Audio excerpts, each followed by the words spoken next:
You gotta watch it don't get soft on you when it gets out a little further. Yeah. Earl Armstrong shows off New Louisiana. We're in about 6 or 7 inches of water here. Right. What was this 3 years ago? 3 years, well, 5 years ago, it was 4 and 5 feet of water. You know, I mean, no land whatsoever. Armstrong has watched a geologic age unfold before his eyes. There's other places that's really just deteriorating. Every year you can see it, you know, getting worse and worse. This place is opposite. Every year you see it doing a little better. Several hundred feet away, another island sports even more life. Well, let's see. We've got 10-foot willow trees here. Yeah, we do. Where did they come from? They started growing here once this bar built up in the last couple of years, maybe not 2 years. So we're in a 1.5 or a 2-year-old forest. Right. That's about what it amounts to. And to think it came close to never happening. They planned to close this thing.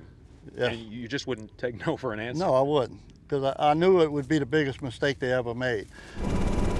A decade ago, contractors for the Army Corps of Engineers cut a hole in the river levee, a pilot project aimed at harnessing the power of the Mississippi to form land. The mighty river ran wild, barreling through the cut, gouging out the bottom, blasting away everything in its path. Nothing got built. A federal and state task force ordered the diversion to be closed.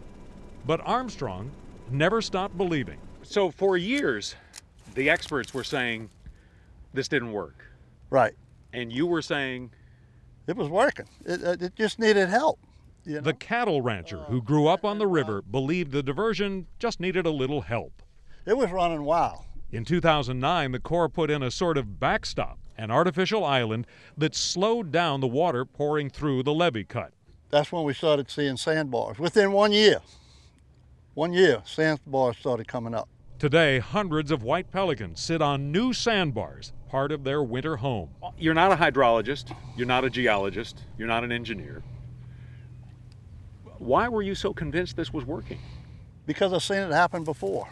And I know about different things that did happen in the old days that I was told about. When practically everyone else had given up on the project, Earl Armstrong may have been the only person on Earth who knew what was happening in West Bay, on the water bottom, out of view. I hardly ever seen anybody out here. I'd come out here and just ride around and look and measure the water. It was one heck of a change right here where we were standing. I came out here one day and was dead low tide, looked like a big horseshoe, you know, and I seen it awful ways and I could see the birds on it, and I like to broke my neck getting over here to take a look, you know. Armstrong went to a task force meeting, just a citizen, to confront the experts. When I did go, people really listen. You can tell when somebody's listening to what you have to say. Then the great flood of 2011 belched a giant plug of mud into West Bay. Islands started popping to the surface. When he called me, he said, "You're not going to believe what's happening. You're not going to believe what's happening." Armstrong called on local Plaquemines officials like Albertine Kimball of the Coastal Office. Seeing is believing, and that's why we had to get everybody else down here to see it. Late last year, in a pivotal field trip to check on the project, staffers of the federal agencies saw and believed.